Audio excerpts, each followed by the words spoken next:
Hey guys!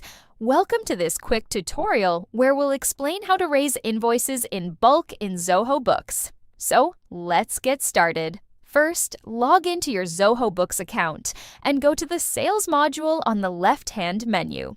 Click on Invoices, then select the More drop-down at the top right and choose Bulk Create Invoices.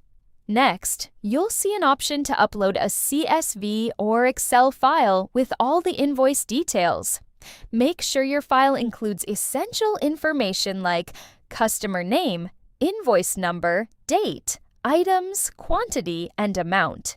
You can download a sample template from Zoho to match the required format. After uploading the file, map the columns from your file to the corresponding fields in Zoho Books. Double-check everything carefully to avoid errors during import. Once mapped, click Create Invoices. Zoho Books will generate all invoices at once, and you can now view them in your invoices list for sending to clients or tracking payments. And that's it.